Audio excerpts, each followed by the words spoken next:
Correct. Ma'am, please give us some word of ano naman. Sisi. It's my pleasure na na-invite ninyo dito. No, I congratulate those organizer.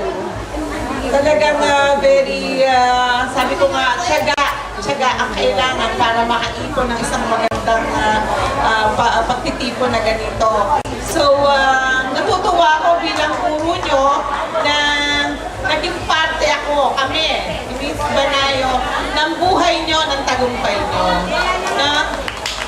So, sana tuloy-tuloy ito. Kahit man lang every other year, mag-ipon-ipon kayo ng ganito. Napakaganda rin yung naisip nito. So, again, good evening at mag-set time na. Thank you very much, Ma'am Banayo. Hello, good evening everyone. Saya dito.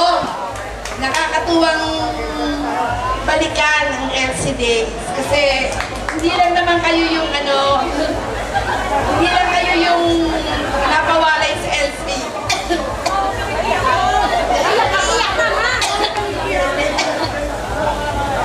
Kasi din, ngayon wala na rin kami sa LC ni Ma'am Donato. Okay? So kanina may mga naglalapitan, ma'am, tanda mo ba ako? Huwag naman ganon, tanda ko naman ang mukha, huwag mo tatanungin ang pangalan. Kasi 18 years ago, oh my God. Pero hindi ko nalilimutan niya si Aris, napakamangungurot niyang batang yan. Wala akong kinukurot niya. At si Bundan, nagre-reklamo sa akin yung story niya.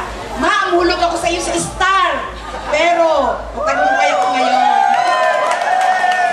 Sino kaya ang naririto na pinakamarami kong nabigyan ng stars noon? Ilan? Nakita niyo na?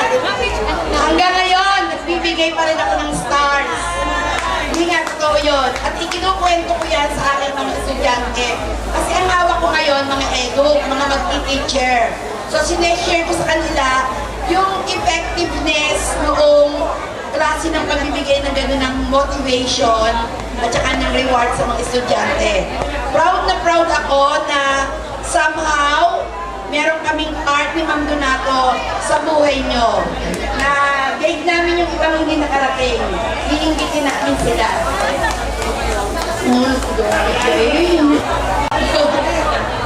Hindi ko nga matanda ang mga pangalan ninyo, pero mga mukha niyo tanda-tanda ko.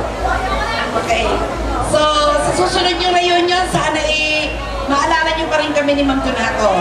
Thank you very much. Thank you, Ma'am Banayo and Ma'am Donato. Wala ka ba yung mga kamay? Nasaan yung mga kamay naman natin? And Ma'am Donato and Ma'am Banayo, on behalf of Batch 92, thank you very much and we would like to give you something as a token. So, bahala na po sa floor magbigay sa inyo kung ano man yun. So, Nani, this tumbler muna, courtesy of Hazel Palo from 4A Science. So, we will be giving out this tumbler. Actually, maganda to kasi lalo na sa mga nag-work, diba? Sa nagda-drive. Pagpasayit. Okay. Ang pinakaswerte sa blanket, Miss Jocelyn Macasadia Suplido.